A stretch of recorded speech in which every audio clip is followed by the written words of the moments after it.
Unité ce matin, qui a cru à ce qui nous était annoncé, qui a reconnu le bras de l'Éternel, qui s'est élevé devant lui comme une faible plante, comme un rejeton qui sort d'une terre desséchée. La Bible dit n'avait ni beauté ni éclat pour attirer nos regards. Et son aspect n'avait rien pour nous plaire. Jésus. Que toi le mépriser, celui qui est abandonné des hommes. Celui dont il est dit, homme de douleur, habitué à la souffrance. Semblable à celui dont on détourne le visage. La Bible me dit que le châtiment qui nous donne la paix est retombé sur lui. Et c'est par ces meurtrissures que nous sommes guéris. Jésus-Christ, Fils de Dieu, toi la lumière qui est venue dans le monde pour éclairer. Mais le monde t'a rejeté. Mais la Bible dit qu'à tous ceux qui t'ont reçu, tu leur as donné le pouvoir, le privilège de devenir enfants de Dieu. Une naissance non pas de la volonté des hommes, mais de la volonté divine. Oui, la Bible dit que c'est toi qui nous as aimés avant la fondation du monde. Prédestinés dans ton amour à être tes fils par adoption. Oui, nous te bénissons. Tu as pensé à nous. Et nous avons une place dans ton cœur. Nous ne réalisons pas toujours, Seigneur, le prix, la valeur que nous avons à tes yeux. Mais n'est-ce pas toi qui as dit, je vous aime d'un amour éternel? Un amour qui dépasse toute œuvre, tout matériel, tout ce que le monde peut nous offrir. Un amour qu'aucun être humain ne peut sonder la profondeur, la hauteur, la longueur, la largeur. Mais un amour incommensurable, un amour de folie, un amour divin, un amour parfait. Et nous avons été conçus divinement par toi dans cet amour parfait. Et ce matin, Seigneur Dieu, c'est pour nous un honneur, un privilège de pouvoir nous tenir devant toi et de t'appeler Abba, notre Père. Merci pour l'œuvre de ton esprit, pour le Saint-Esprit que tu nous as donné. Merci du sceau, de l'appartenance. Ô Père, que ton nom soit béni encore ce matin. À toi qui nous a aimés et qui nous a délivrés par ton sang précieux et qui a fait de nous des rois et des sacrificateurs pour Dieu le Père. À toi soit la louange, à toi soit la gloire au siècle des siècles. Et nous pouvons tous dire Amen. Amen. Amen. Que Dieu vous bénisse. À lui soit toute la gloire. Vous pouvez vous asseoir. Juste saluer ton voisin, pas tout le monde. Parce que vous les Africains, on vous connaît. Saluons juste une personne. Alléluia. Juste une personne. Alléluia. Gloire à Dieu. À lui soit toute la gloire ce matin.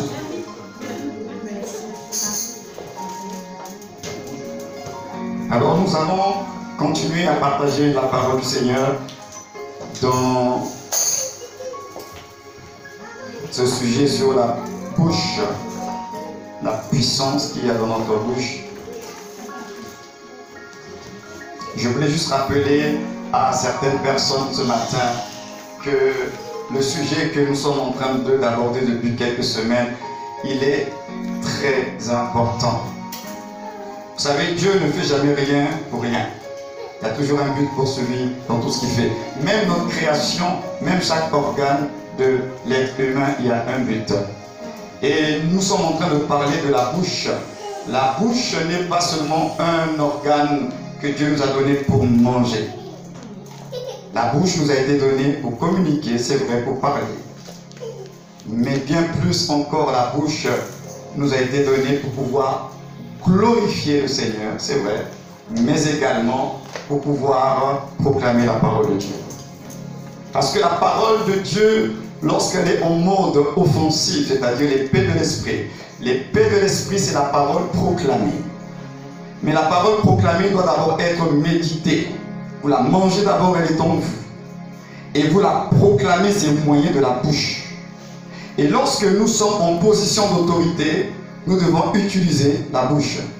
Mais le problème, c'est que cette bouche, nous ne comprenons pas toujours son rôle spirituel. Parce que la bouche n'a pas qu'un rôle physiologique, naturel. Il a aussi un rôle qui est spirituel.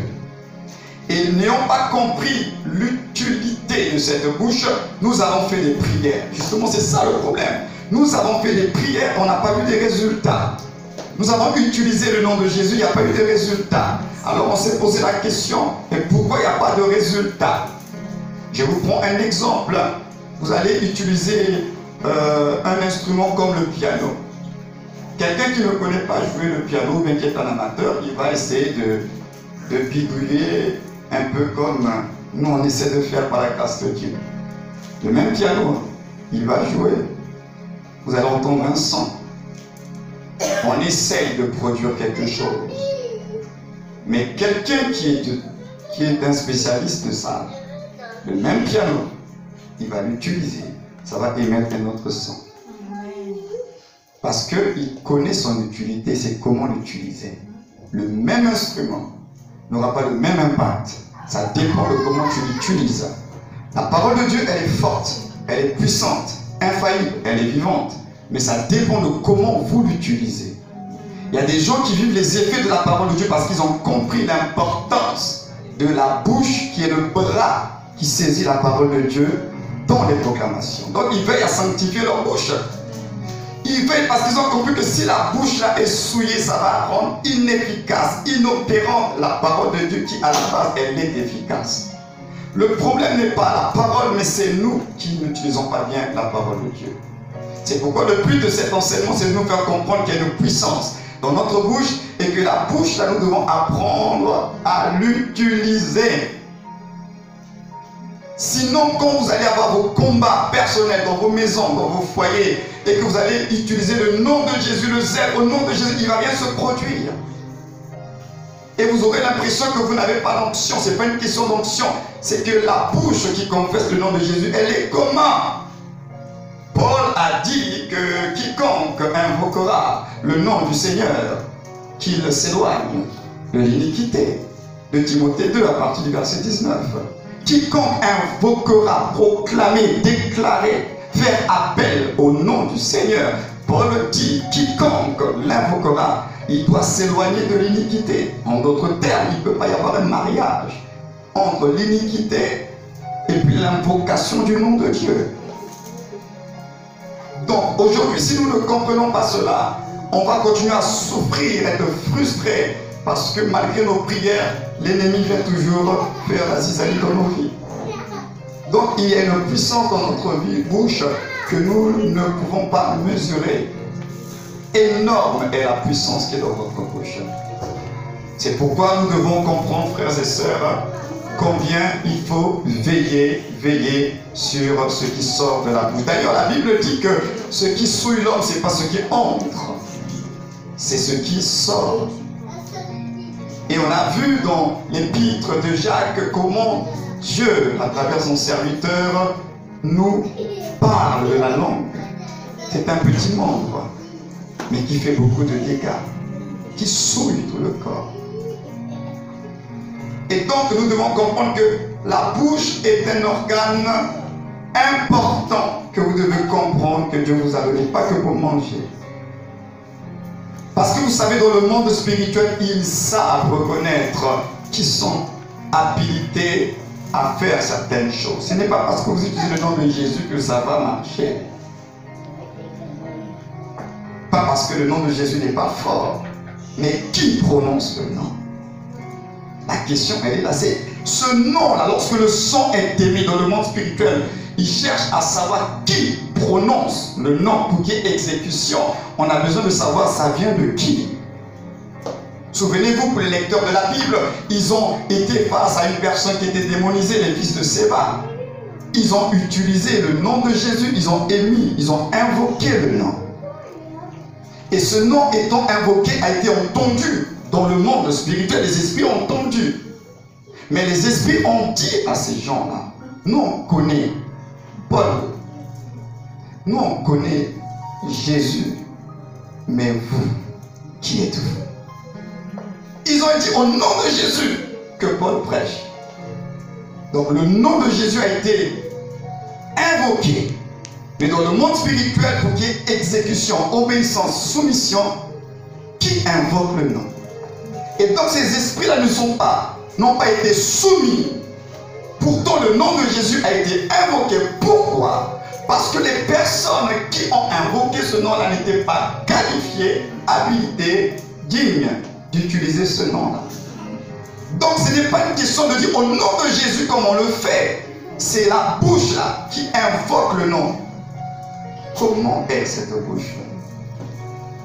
Alors on va lire ce matin certains textes pour compléter ce qu'on est en train de dire à ce sujet-là. C'est pour que justement lorsque vous allez être confronté à certaines situations, ne vous précipitez pas à crier au nom de Jésus. Parce que le nom de Jésus n'est pas une formule magique. Le nom de Jésus doit respecter certains principes pour qu'il soit actif et efficace. Tant que ces principes ne seront pas respectés, vous aurez beau crier au nom de Jésus. Les esprits savent qui est qui. Amen. Matthieu chapitre 16. Lisons ce très beau texte que nous connaissons tous. Matthieu chapitre 16, verset 19.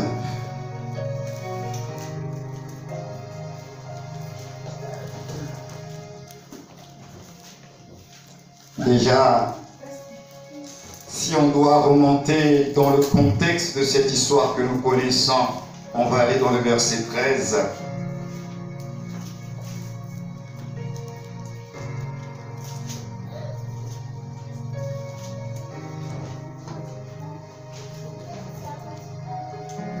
Alors, pour le respect de la parole de Dieu, la première parole qu'on va lire dans cette prédication, on va se mettre debout pour lire la parole du Seigneur.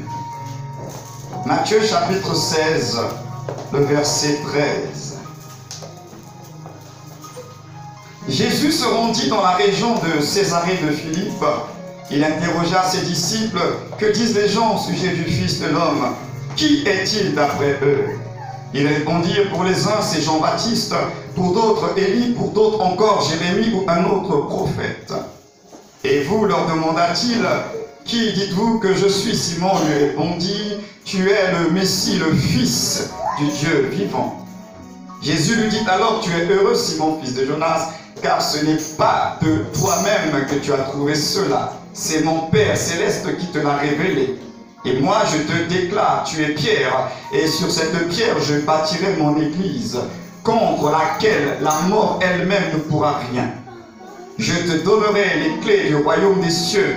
Tout ce que tu interdiras sur la terre sera interdit aux cieux de Dieu, et tout ce que tu autoriseras sur la terre sera autorisé aux yeux de Dieu. » Puis Jésus interdit à ses disciples de dire à qui que ce soit qu'il était le Messie. Que Dieu bénisse sa parole pour vous asseoir. Merci. Beaucoup d'informations, beaucoup de révélations dans ce texte qui est riche.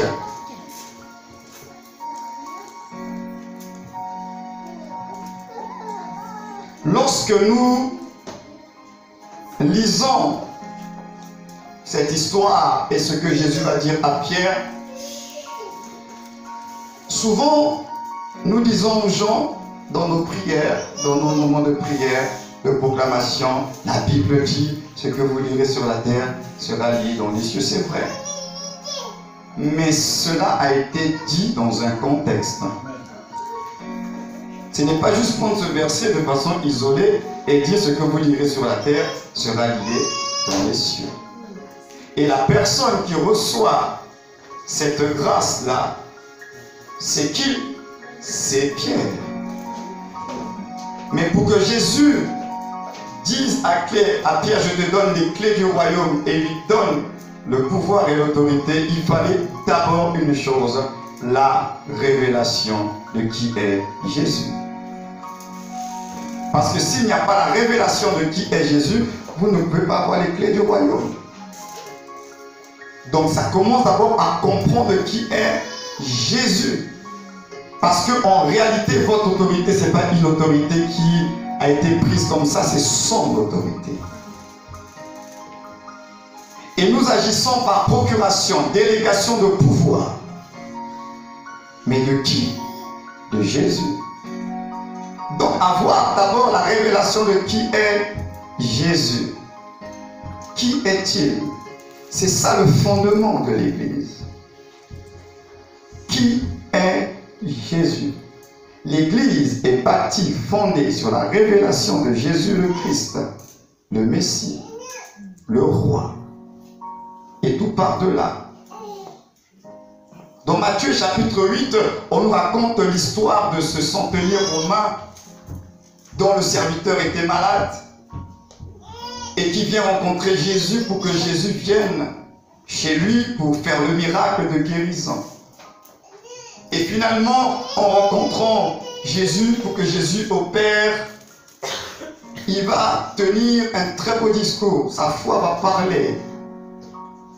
Et il va nous dire quelque chose d'assez important qui va nous aider pour comprendre ce que je suis en train de vous dire ce matin. Si vous voulez, on va aller rapidement, toujours dans Matthieu chapitre 8. Matthieu chapitre 8, vous allez juste prendre les versets en arrière, hein, c'est juste derrière, c'est pas devant. À partir du verset 14,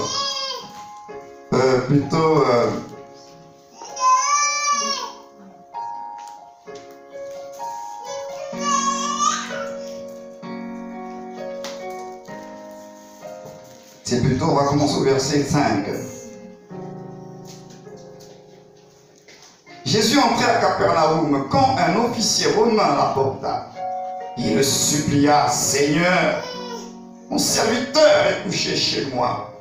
Il est paralysé, il souffre terriblement. Je vais chez toi, lui répondit Jésus, et je le guérirai. Seigneur, dit alors l'officier, je ne remplis pas les conditions pour te recevoir dans ma maison. Mais tu n'as qu'un mot à dire, et mon serviteur sera guéri. Car moi-même, je suis un officier subalterne, mais j'ai des soldats sous mes ordres. Et quand je dis à l'un va, il va. Et quand je dis à un autre viens, il vient. Quand je dis à mon esclave fais ceci, il le fait. En entendant cela, Jésus fut rempli d'admiration et s'adressant à ceux qui le suivaient, il dit: vraiment, je vous l'assure, chez personne en Israël, je n'ai trouvé une telle foi. Je vous le déclare, beaucoup viendront de l'Orient et de l'Occident et prendront place à table auprès d'Abraham, d'Isaac et de Jacob dans le royaume des cieux. Mais ceux qui de vérité du royaume, ceux-là seront jetés dans les ténèbres du dehors. Là, il y aura des pleurs et d'amers regrets. Puis Jésus dit à l'officier: rentre chez toi et qu'il te soit fait selon ce que tu as cru. Et à l'heure même, son serviteur fut guéri. Ce qui nous frappe dans cette histoire, c'est que cet officier qui au départ voulait que Jésus vienne chez lui pour guérir son serviteur, finalement il va se rétracter et il va dire quelque chose d'assez important. Il dit lui-même, il est soumis à des supérieurs. Et parce que lui-même il est soumis à des supérieurs, également il a des personnes qui lui sont soumises. Mais il précise d'abord, parce qu'il a de l'autorité, cet homme. Il a un positionnement, mais il ne parle pas directement de son positionnement ni de son autorité. Il aurait pu dire, voilà, moi j'ai des serviteurs à mon service, lorsque je leur dis faites ceci, faites cela. Non, il ne commence pas par là, il commence par dire moi-même, je suis d'abord soumis à des autorités. Et la Bible déclare que soumettez-vous à Dieu d'abord. Résistez au diable et il s'enfuira loin de vous. Donc ici c'est un problème d'abord de soumission. Parce que lorsqu'on dit que Jésus est le Messie, il est le Christos, il est le roi, il est donc notre autorité. On ne peut pas commencer à lier, prendre autorité, parce que votre autorité vient d'abord de celui qui est votre autorité. Et si Jésus-Christ n'est pas reconnu comme Seigneur, votre autorité n'aura aucun effet dans le monde spirituel. Vous serez sauvés, les enfants de Dieu. Mais si vous n'êtes pas soumis à Christ, à sa parole, vous aurez beau utiliser au nom de Jésus, votre autorité ne sera pas respectée. Parce que dans le monde spirituel, ils savent qui est qui. Il est sauveur. Il est également Seigneur. Et sa seigneurie, il faut reconnaître cela. Ce n'est pas juste une seigneurie chantée. Ce n'est pas seulement une seigneurie proclamée. Mais c'est une seigneurie qui doit être vécue. Jésus-Christ, lorsque tu dis qu'il est Seigneur, tu sais de quoi tu parles. Ce n'est pas juste un slogan. Il n'est pas Seigneur à slogan. C'est parce que je me soumets à sa parole et à ses instructions. Tant que vous ne comprendrez pas la seigneurie de Jésus, vous allez continuer à gérer les frustrations lorsque vous êtes attaqué, menacé dans le monde spirituel. Parce qu'il faut d'abord qu'il soit réellement établi sur nos vies comme le Seigneur. Il faut que notre vie soit une vie d'obéissance à Jésus, à sa parole. Et à ce moment-là, vous aurez toute l'assurance de proclamer l'autorité de Christ en vous. Parce que si vous ne respectez pas une personne, pourquoi vous allez prendre les choses qui lui appartiennent? Ça, c'est vraiment un langage terre à terre. Hein. La personne, vous ne l'aimez pas. Vous ne la respectez pas. Mais vous voulez quand même utiliser ce qui est à elle. Vous ne trouvez pas que ce n'est pas très cohérent. Si tu n'aimes pas le Seigneur, tu n'es pas soumis au Seigneur, mais tu veux quand même prendre le nom du Seigneur. Ça ne va pas. C'est pourquoi il a dit, je suis d'abord soumis. La soumission, c'est une obéissance totale à notre Seigneur. Et nous, on n'a pas compris que la soumission à Dieu, on a l'impression que quand on parle de soumission, c'est comme si bon, on est en souffrance, on va perdre quelque chose, c'est que ça va nous desservir. Alors que cette soumission-là, au contraire, elle te sert. Ce n'est pas une soumission pour faire de toi une chose. C'est une soumission pour renforcer ton autorité. Et tant que nous ne comprenons pas que le fait qu'on soit soumis à notre Seigneur, on gagne et non on perd. On ne perd pas. Parce que ceux qui s'abaissent, ce sont ceux que Dieu élève. Mais ceux qui s'élèvent, Dieu les rabaisse. Et c'est mieux que ce soit Dieu qui t'élève, parce que l'homme aussi peut s'élever par ses propres efforts. Mais quand c'est Dieu qui t'élève, qui va te rabaisser? Quand Dieu a fermé une œuvre qui peut détruire. Donc c'est pour dire que la soumission à l'autorité que nous confessons Christ, nous devons vérifier chaque jour dans notre vie, est-ce que je suis soumis au Seigneur et à sa parole? C'est pourquoi dans le texte de Matthieu, chapitre 16, le Seigneur dit à Pierre que tu es pierre sur cette pierre, sur la révélation, je bâtirai mon église. Et il dit, je te donnerai les clés du royaume. Mais non, la suite, là, c'est cette partie qui m'intéresse. Il dit, quand il dit, je vous donnerai les clés du royaume, après il dit que ce que tu permettras sur la terre sera permis dans les cieux aux yeux de Dieu. Dans vos versions standards, on dit, ce que tu diras sur la terre sera lié dans les cieux. Donc ici, Jésus est en train de nous révéler aussi quelque chose d'assez important, qu'il y a une relation entre les cieux et la terre. Les choses se passent dans les cieux. Il y a plein de choses qui se passent dans les cieux. Mais sur la terre, il y a des personnes qui peuvent influencer ce qui se passe dans les cieux. Et ces personnes-là qui ont le pouvoir d'influencer ce qui se passe dans les cieux-là, ce sont ceux-là qui ont reconnu Jésus-Christ comme Seigneur et Sauveur et qui sont soumis à sa Seigneurie. Et donc ces personnes-là, elles ont le pouvoir, elles ont donc l'autorité. L'autorité de pouvoir interdire les choses et les permettre par la proclamation, par leur parole.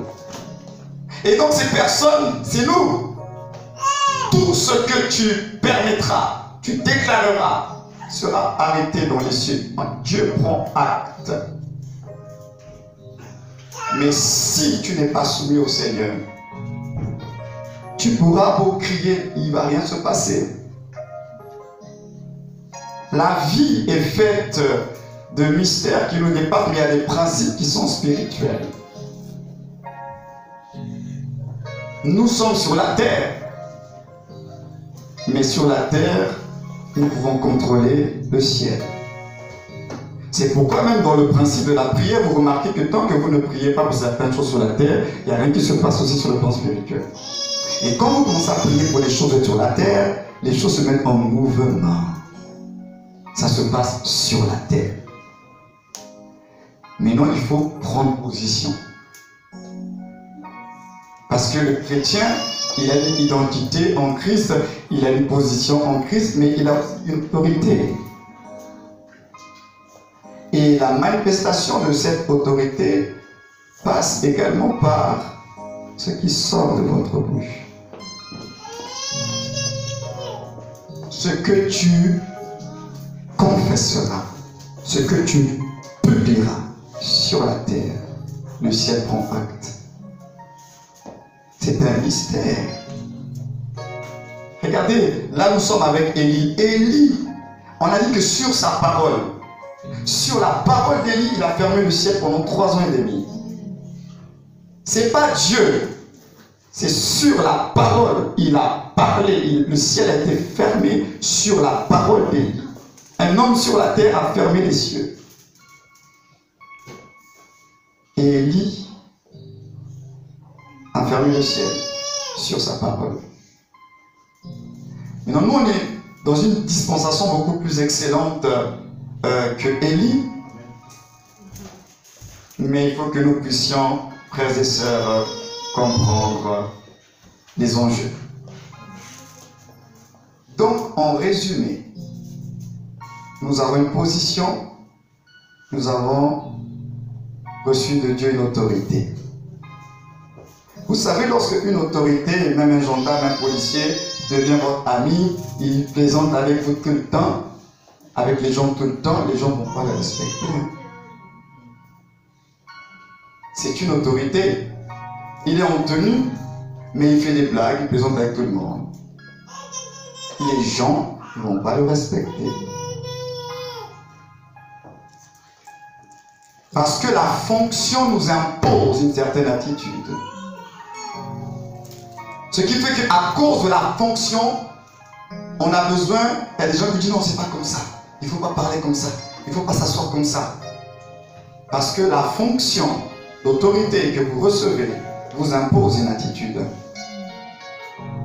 Moi, je me souviens à l'époque, lorsque mon défunt père a été nommé à son poste, et il avait l'habitude d'être avec ses amis, de boire, de faire des choses comme des bons vivants du monde. Et lorsqu'il a été nommé à son poste, il voulait continuer comme ça. Les gens lui ont dit non, tu ne peux plus. Ta fonction ne te permet plus. La fonction ne te permet plus. Donc toute fonction d'autorité nous impose une certaine attitude, un certain langage, un certain comportement pour qu'on soit respecté. Et si le chrétien spirituellement est une autorité, parce que c'est ce que nous sommes en réalité, nous sommes des autorités spirituelles. Mais si nous ne prenons pas au sérieux ce que nous sommes devenus et ce que nous avons reçu de Dieu, on ne nous prendra pas au sérieux. Et dans les cas de force majeure, c'est là qu'on va se souvenir que nous avons le nom de Jésus. Et on va consacrer au nom de Jésus, mais nous-mêmes on a spolié, nous-mêmes on a vendu. Comme Esaïe qui a vendu son droit d'aînesse pour un plat de lentilles. Mais il faut toujours rappeler au monde des ténèbres qui c'est le chef. C'est nous qui sommes en position d'autorité, en Christ. Donc le fait d'être en Christ, vous êtes déjà positionné dans une position d'autorité. Mais cette autorité que nous avons en Christ là, il faut savoir comment la préserver. Il faut préserver ça. Il nous a tellement fait des cadeaux, mais nous ne réalisons pas. Et ce qui fait que le diable et ses démons, ils ont constaté que nous ne réalisons pas ce que nous avons reçu en Christ, ils nous malmènent. Mais lorsque nous prenons position pour dire trop c'est trop, maintenant ça suffit. Au nom de Jésus, je ne vous permets pas de faire ceci, de faire cela. et tu le dis avec foi, avec assurance, avec conviction, et comme on l'a vu la semaine passée, sans douter. Vous croyez ce que vous dites. C'est pourquoi même, quand nous faisons les confessions, nous confessons, mais des choses qu'on est censé croire d'abord. Est-ce qu'on peut me donner une feuille de confession? Une feuille de confession. Merci. Vous avez une déclaration. Je suis enfant de Dieu. Ça, c'est pas un texte seulement. C'est une réalité. Et chaque fois que vous lisez la parole de Dieu, vous devez mesurer ce que vous êtes en train de dire, parce que c'est vrai. Je suis enfant de Dieu. Arrêtez-vous un peu là et réfléchissez. Je suis enfant de Dieu. Dieu est mon Père. Donc je suis participant à sa nature divine. Le ciel me connaît. Je ne suis pas le fruit d'un accident, mais d'une volonté divine. Et malgré les erreurs que je peux faire, Dieu reste mon papa. Je suis enfant de Dieu. Je suis aimé et accepté de Dieu. Dieu m'a accepté avant même que je commence à pécher. Il m'a accepté quand j'étais encore un grand pécheur, il m'aimait déjà. Maintenant que je suis devenu son enfant, vous pensez que Dieu ne va pas vous aimer? Si quand nous étions pécheurs, Dieu nous a aimés, maintenant que nous sommes enfants de Dieu, ne nous aimera-t-il pas? Bien sûr que Dieu nous aime. Il a mis en moi toute son affection, membre de la famille de Dieu. Et plutôt par Christ qui me fortifie. Le Christ qui vit en vous là, il n'est pas là juste pour décorer. Il est là pour nous fortifier dans l'homme intérieur. C'est lui qui est notre ressource, la source de toutes nos ressources. Je suis justifié, pardonné. Face à toutes les accusations du diable, je suis justifié.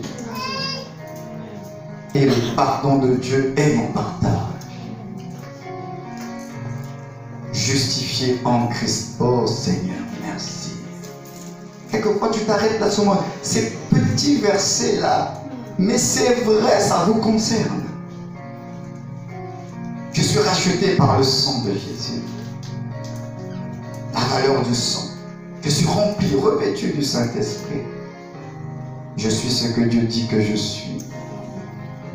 Je possède ce que Dieu dit que je possède. Et je peux faire ce que Dieu dit que je peux faire. Je suis épanoui en Christ, je suis libre de toute condamnation.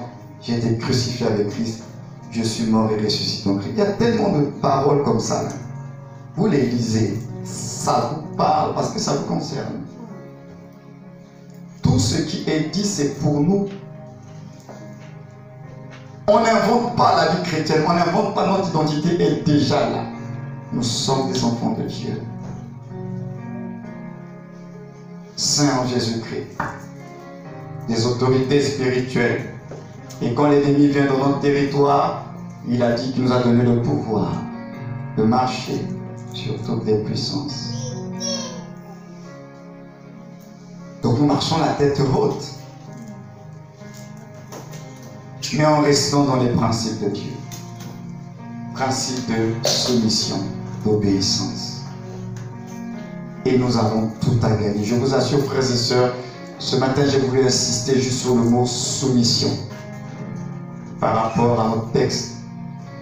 Soumission. C'est un mot dans la société d'aujourd'hui qui passe difficilement. Au nom des libertés, tout le monde parle de liberté, soumission. Pourquoi? Oui, nous devons comprendre le sens profond de ce mot soumission pour nous qui sommes en Christ. Soumission. Tant qu'on ne sera pas soumis à Dieu, on aura des problèmes avec le monde spirituel. des problèmes. Mais lorsque nous apprendrons à nous soumettre à Dieu, c'est lui qui va nous introduire dans des choses. Regardez cette âne. Je vais terminer par là. Cette âne, en se soumettant à Christ, Christ est monté sur cette âne. Déjà, vous savez, un âne, c'est un animal assez imprévisible, têtu, rebelle. Il n'est pas censé laisser monter quelqu'un sur son dos. Hein. Mais cet âne s'est soumis. Jésus est monté sur cet âne. Jésus a pris les risques. Cet âne s'est soumis. Mais cet âne, en se soumettant à Jésus, ne pouvait pas s'imaginer où Jésus allait le conduire. Il s'est juste soumis, il n'a pas fait un troc, il n'a pas dit, bon, moi si je fais ça, il faut que toi tu me donnes. Nous, souvent, nous faisons ça. On fait comme du troc avec Dieu. Cet âne ne s'est pas posé des questions. Pourtant, la Bible dit, personne n'était monté sur lui. Un animal sauvage. Mais cet âne va tout simplement se soumettre à Christ le roi. Et Jésus monte sur cet âne. Et ils sont en train de partir. L'âne ne sait pas. Jésus lui a rien dit. Il est là tout simplement. Sa joie et son plaisir, c'est de porter le roi.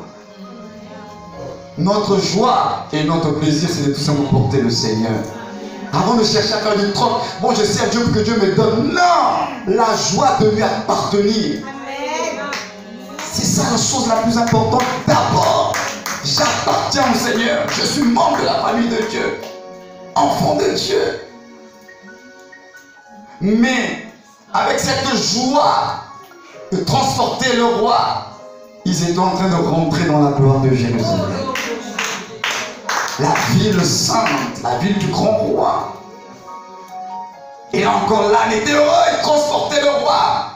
Mais l'âne ne savait pas aussi qu'en transportant le roi, il y avait le comité d'accueil qui les attendait à Jérusalem. Les gens étaient là dans la liesse populaire, la joie. Et qu'est-ce qu'ils ont fait? Ils ont mis les vêtements par terre. Et cet âne a marché sur ces vêtements-là. Alléluia. Mais les vêtements là, c'était pas pour l'âne. C'était pour Jésus. Mais il a pris part à la gloire de Jésus. C'est ça la vie chrétienne. Soumettons-nous à Dieu. Et c'est lui qui va nous faire entrer dans notre saison de gloire. Il nous fera participer à ce qui est à lui. Il est rentré dans la gloire de Jérusalem. Les gens ont acclamé. Le roi est entré. Et automatiquement le respect du roi, on va l'attribuer aussi à celui qui a porté le roi. Regardez, le monde nous enseigne, non, lorsque les stars de ce monde-là, même ils meurent, ces vêtements-là, ça coûte cher. Hein? Même si c'est un vieux polo avec lequel il a transpiré, mais ça prend de la valeur parce que c'est un tel qui l'a porté. Donc cet âne-là qui a transporté Jésus, vous pensez qu'on va le regarder comme les autres ânes? Non! Le regard change, la considération change parce qu'on se souvient, c'est lui. C'est cet âne-là, Jésus est entré par lui. Il prend de la valeur à cause du roi qu'il a porté. Et si peut-être il y avait un monument après la mort de cet âne-là, on va se souvenir, l'âne-là, c'était lui. On fait un monument dans la famille des animaux, c'est lui. C'est lui. Si cet âne s'appelait Pompon, on dit ça c'est Pompon. Pompon a fait rentrer Jésus. C'est Pompon. La gloire de Pompon, c'est parce qu'il a porté le roi.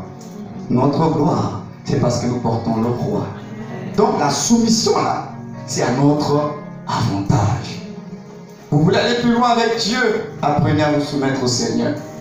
On veut vivre des grandes choses avec le Seigneur, apprenons à nous soumettre. Mais la soumission, elle va devoir te coûter.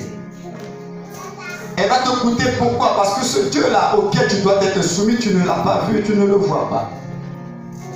Alors tu vas devoir avoir la foi que ce qu'il a dit est vrai. Tu n'as pas vu, mais tu vas devoir avoir la foi. Ainsi, il a dit heureux. Heureux ceux qui ont cru sans avoir vu. Donc tu vas devoir croire à la parole de ce Dieu que tu ne vois pas avec tes yeux, mais au plus profond de toi, tu sais qu'il est. Il existe, il est réel, il est vivant. Mais tu vas devoir croire. Tu vas devoir prendre le risque de croire à ce que tu ne vois pas. Mais ce risque-là, c'est le bon risque. Ce n'est pas un risque hasardeux. Non, non, ça c'est le bon risque. Le risque de la foi. Tu oses croire la parole. Tu n'as pas vu, mais tu crois que ton Dieu est fidèle. Tu crois que ce qu'il a dit, il va le faire. Tu prends le risque de la foi. Parce que finalement, la foi est un risque. Mais c'est le bon risque qui s'appuie sur la parole de Dieu. Et sachant que Dieu n'est pas un homme pour mentir. Dieu ne ment pas. Alors oui, nous pouvons prendre le risque de croire à celui que nos yeux ne voient pas, mais à celui qui parle. Il est révélé à travers sa parole. Je prends le risque, je choisis, je prends la décision de croire à la parole de Dieu. Le reste, ça ne me regarde pas. Il fera comme il a décidé de faire. Mais ça ne me regarde pas. Alors ce matin, on va prendre un petit moment de prière. Ce que vous lirez sur la terre sera lié dans les cieux. Ce que vous allez proclamer, interdire et permettre sur la terre, votre environnement, le lieu où vous vous trouvez, sera arrêté également dans les cieux. Acté dans les cieux. Parce que Dieu soutient la parole de ses serviteurs. Donc si nous sommes serviteurs de Dieu, il soutiendra la parole qui sortira de votre bouche. Seulement ici, nous apprenons à marcher dans l'obéissance. Alors tu pourras prier pour toi-même. Déjà, pour faire un peu l'autopsie de ton propre cœur, est-ce que tu es réellement soumis à Dieu? Si dans ta vie, il y a des moments où tu es rebelle face à la parole de Dieu, tu ne veux pas, tu raisonnes trop, ben, tu as besoin de te repentir parce que la parole de Dieu, il faut croire. Chaque fois que tu doutes et que tu raisonnes, quelque part, c'est comme si tu fais passer le message à Dieu, je ne suis pas sûr. Et si tu dis à Dieu que tu n'es pas sûr, c'est qu'il n'est pas fiable à 100%. Et c'est une offense pour Dieu. Parce que s'il y a quelqu'un qui est fidèle jusqu'à la fin, c'est lui, c'est pas nous les hommes. Dieu, malgré nos infidélités, lui reste fidèle. Mais quand on doute de la parole de Dieu, on est en train de lui dire, j'hésite un peu. Est-ce que vraiment tu vas le faire? Et ça fait mal au cœur de Dieu. Parce qu'il est derrière sa parole pour l'accomplir. Et elle ne peut pas revenir à lui sans avoir accompli ses desseins. Donc c'est un non-sens que de penser que Dieu ne fera pas ce qu'il a dit. Dieu fait toujours ce qu'il dit. Quel que soit le temps, parce que le véritable problème c'est le temps. On l'a vu aussi dimanche passé, c'est à cause du temps que vous avez l'impression que Dieu ne fait pas ce qu'il dit. Mais pourtant, la Bible dit avec Habakkuk que c'est une prophétie dont le temps est déjà fixé. Il dit elle marche vers son terme. Il dit si elle parle, attends-la, car elle s'accomplira certainement. Donc c'est une question de foi tout simplement. Quel que soit le temps, Dieu fera ce qu'il a dit. Dieu fera ce qu'il a dit. Dieu fera ce qu'il a dit. Dieu fera ce qu'il a dit. Le temps est l'ami de Dieu.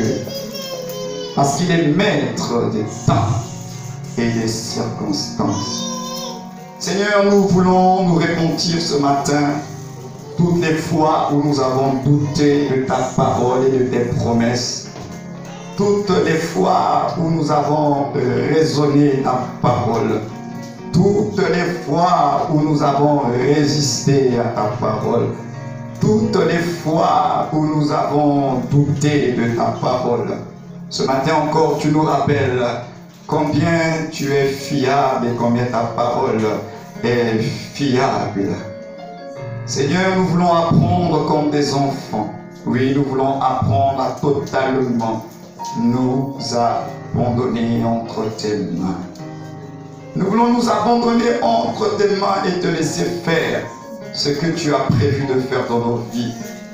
Pour Pourtant nous confessons ces paroles, nous les proclamons, que tu es celui qui a les projets de paix et non de malheur pour nous, et que tu as prévu pour chacun de nous un avenir et de l'espérance. Mais nous confessons souvent des choses que nous ne réalisons pas, Seigneur, et face à l'adversité, face aux difficultés, face à la condition même sociale, économique que nous pouvons vivre, nous oublions, oui, nous oublions combien tu es fidèle. Ce matin, pardonne-nous tous ces doutes. Tu es le Dieu fidèle. Tu es dans ta parole. Tu as dit, malgré vos infidélités, je demeure fidèle. Et même lorsque nous nous éloignons de toi, tu es toujours là, prêt à nous attendre. Parce que tu nous aimes, Seigneur. Mais finalement, nous nous rendons compte que si nous avons du mal à te faire confiance totalement, c'est parce que nous n'avons pas compris ton amour pour nous.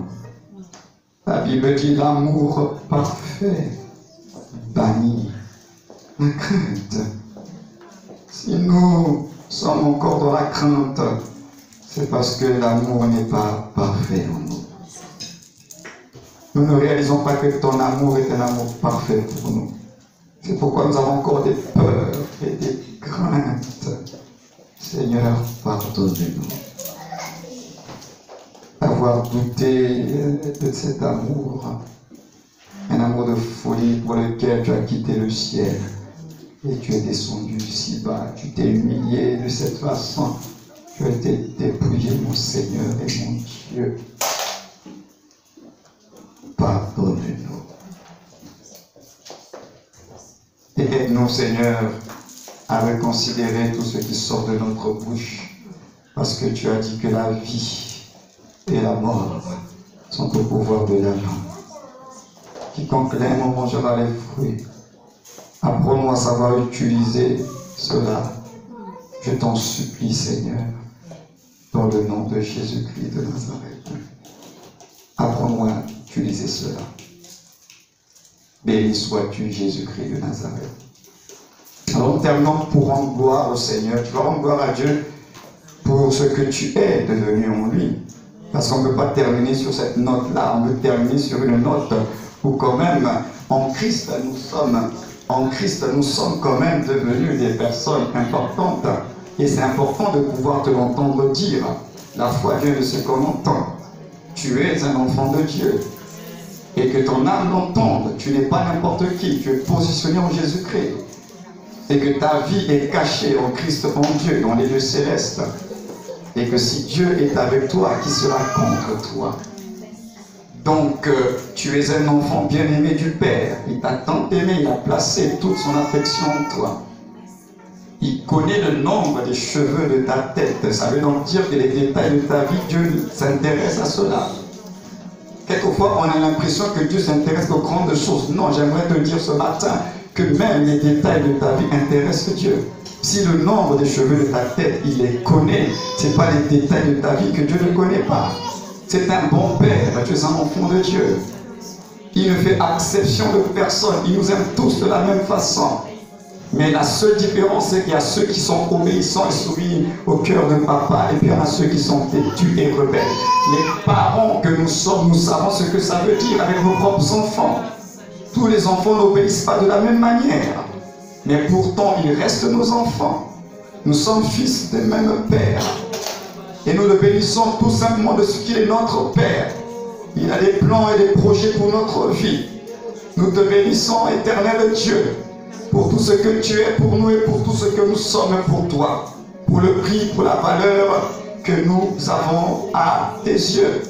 Oui, Seigneur, laisse que toute la gloire et la louange te reviennent de ce que tu as permis que nous soyons transférés du royaume des ténèbres au royaume de lumière. Tu as ouvert le chemin qui a rendu possible ce transfert divin. Nous étions perdus, mais nous sommes rachetés en Jésus-Christ. Nous étions dans les ténèbres, maintenant nous sommes dans la lumière. Nous étions des simples créatures, maintenant nous sommes enfants de Dieu. Esclaves du péché, de l'injustice, maintenant nous sommes esclaves de la justice et de Christ. Nous te bénissons, Seigneur Dieu, parce que notre nom est inscrit dans le livret de famille céleste. Lorsque nous avons cru, le nom est écrit dans le livre de vie de l'agneau. Merci de ce que nous sommes des membres à part entière de la famille de Dieu. Oh, merci Seigneur pour la filiation divine, pour l'adoption divine que nous avons en Jésus-Christ. Merci pour la nature divine que tu as permis que nous puissions avoir à travers notre esprit uni à ton esprit. À toi Seigneur soit donc toute la gloire ce matin dans le beau précieux nom de celui en qui, par qui et pour qui Dieu fait toutes choses, Jésus le Christ de Dieu. La louange est à toi, la puissance, l'honneur, la majesté sont à l'agneau qui est assis sur le trône, celui qui reçoit toute dignité, tout hommage et toute révérence, devant lesquels se prosternent 24 vieillards et 4 êtres vivants et qui proclament la sainteté de celui qui est assis sur le trône. Reconnaissons ainsi ta dignité, sachant qu'il ne commande, tu ne quémandes rien du tout, mais que tu es digne de recevoir. Et naturellement, nous t'adorons parce que tu es notre Seigneur et notre Dieu.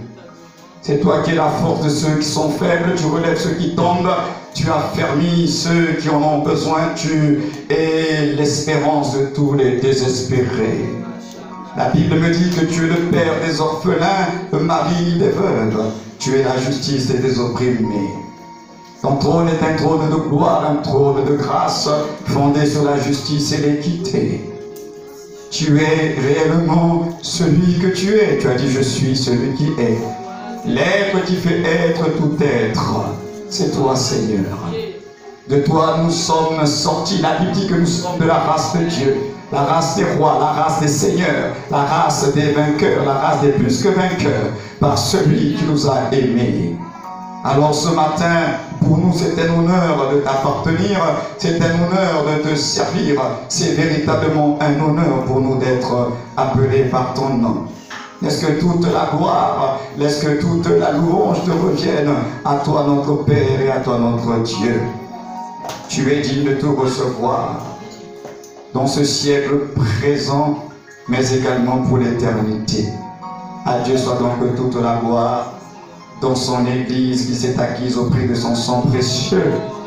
À Jésus-Christ soit toute notre adoration. Tu es digne de te recevoir. Jésus, Fils de Dieu. C'est toi, notre Seigneur. Nous ne voulons pas t'appeler Seigneur par mouvement, par slogan. Mais nous voulons véritablement mesurer la profondeur. Tu es notre Seigneur. Tu es notre autorité. Et nous nous sommes soumis à toi, Seigneur. Jésus. Jésus. Jésus-Christ. Avec action de grâce, nous allons prier ce matin et nous pouvons dire Amen. Amen. À Dieu soit la gloire. Donc c'est un message, c'est une bonne nouvelle, non? C'est juste une remise en question, mais sinon en réalité c'est une bonne nouvelle. De savoir que vous avez reçu le pouvoir de permettre et d'interdire les choses. Vous avez reçu le pouvoir. Mais vous savez, le diable, il prend plaisir chaque fois que vous n'utilisez pas le pouvoir. Tant que tu as la bouche fermée, Satan il est content. Mais il y a des choses dans ta vie, il faut que tu proclames. Parce que dans le monde spirituel, il y a des fois, il faut que le son soit émis, que la bouche parle. Tu auras beau rester silencieux, vous savez, vous ne chassez pas le démon dans votre cœur, hein? Il faut que vous puissiez parler. Donc vous avez reçu le pouvoir. Et bénissez le Seigneur pour l'autorité que vous avez en Jésus-Christ. Veillez jalousement à ce pouvoir-là que Dieu vous a donné. Vous n'êtes pas démunis. N'attendez pas le pasteur comme certains.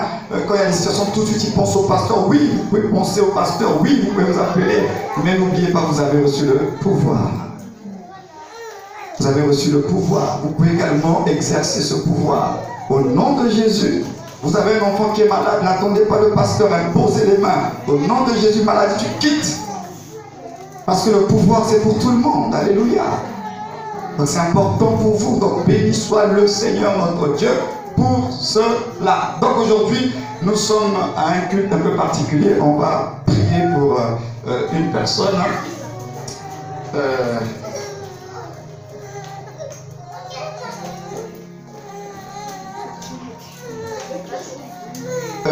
Donc il est midi.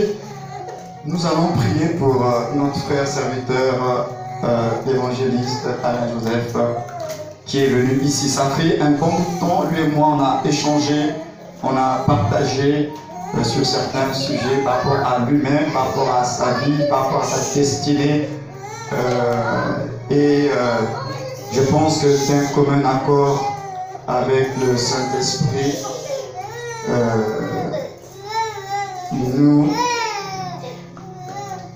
Nous pensons que il est temps pour lui de pouvoir passer à autre chose. Vous savez, Dieu permet des rencontres, hein, parce que vous êtes l'ouvrage de Dieu. Et dans votre marche avec Dieu, Dieu vous fait rencontrer des personnes. Dieu vous fait rencontrer des communautés chrétiennes. Et dans chaque communauté chrétienne, il y a quelque chose que Dieu dépose pour vous construire spirituellement. Donc, Mireille, tu peux l'emmener. Voilà. Je sais que c'est midi, les enfants sont déjà excités là. C'est peut-être l'heure de leur bibi, hein. Le mien aussi va pas tarder à réclamer son repas. Donc je disais que Dieu permet dans la vie que nous puissions rencontrer des personnes parce que l'œuvre que Dieu poursuit dans votre vie, c'est lui-même qui construit l'œuvre. Et d'ailleurs, il y a quelques années en arrière, personne parmi nous aurait pu savoir qu'on allait se retrouver, être ensemble, n'est-ce pas? Vous êtes arrivé en France ici, vous ne saviez pas qu'on allait se rencontrer. C'est Dieu qui permet les rencontres, ce n'est pas planifié par nous, c'est Dieu qui permet certaines rencontres. Et ces rencontres-là, Dieu, il les permet pour que nous puissions apprendre, nous puissions construire les uns les autres. C'est ça la vie chrétienne, c'est une marche. Ce n'est pas on reste là comme dans une secte et on va vivre ensemble, on va mourir ensemble. Ça ne marche pas comme ça avec Dieu. Nous apprenons avec Dieu dans la marche chrétienne. Et Dieu permet donc qu'il y ait ces rencontres-là et qu'il fasse son œuvre en chacun de nous. Mais une chose est certaine, c'est que chacun de vous a une destinée avec Dieu. Donc nous, aujourd'hui, nous bénissons le Seigneur pour la rencontre qu'il avait permise il y a bien longtemps de cela avec ce frère qui a été au milieu de nous et qui maintenant il doit passer à autre chose. Et comme il n'est pas venu par la fenêtre, il est venu par la porte, il était important pour nous de pouvoir également par la même porte dire voilà, le bien-aimé va passer à autre chose. Alléluia. Mais passer à autre chose, ça ne veut pas dire que c'est fini, on va plus se voir. Non, passer à autre chose, oui, il va passer à autre chose, mais nous restons toujours frères dans le Seigneur. Et lorsque nous aurons besoin de lui, lorsque les choses pourront être faites, c'est un frère dans le Seigneur qui pourra toujours continuer à nous apporter son soutien selon la mesure de la grâce qu'il a reçue de Dieu. Amen. Donc je veux vraiment que ça soit clair, ce qui est en train d'être dit et fait aujourd'hui. C'est pourquoi il est là. Ce n'est pas quelque chose de maintenant. Je dis, mais ça fait des mois qu'on est en discussion. Et il fallait prier le Seigneur. Donc ce n'est pas un truc qui s'est fait il y a 7 semaines et le pasteur est venu. Non, non, non, non, non. Il est venu aujourd'hui parce que je lui avais dit, bon, tu nous laisses terminer le programme qu'on avait commencé et puis après on verra d'ici la fin du mois de mai comment tu vas dire un mot à l'église parce que tu dois passer à autre chose. Donc c'est quelque chose qui était déjà arrêté, discuté et c'est pourquoi aujourd'hui il est là pour pouvoir certainement dire un mot à l'église, dire peut-être pas adieu mais au revoir et pour que l'église que nous sommes, nous puissions aussi prier, le bénir, que Dieu continue à l'amener là où Dieu veut qu'il puisse aller. Amen. Donc vraiment, c'est ce qui va être fait. Donc voilà, donc Alain Joseph, si tu peux venir, on va te recevoir pour cela. Merci. Amen. Je vais partager quelque chose avec vous rapidement sur la parole de Dieu. J'aimerais que certaines personnes puissent faire la lecture pour moi. Je vais parler courtement. Marc 12, verset 28 à 30. Marc 12, verset 28 à 30. Quelqu'un d'autre prépare Luc 10, le verset 30 à 37. Et pour finir, il y a une personne qui va nous préparer Jean 13, le verset 34. Marc 12, le verset 28 à 30. Marc 12, le verset 28 à 30. Un des scribes qui les avait entendus discuter, sachant que Jésus avait bien répondu aux Sadducéens, s'approcha et lui demanda: quel est le premier de tous les commandements? Jésus répondit: voici le premier et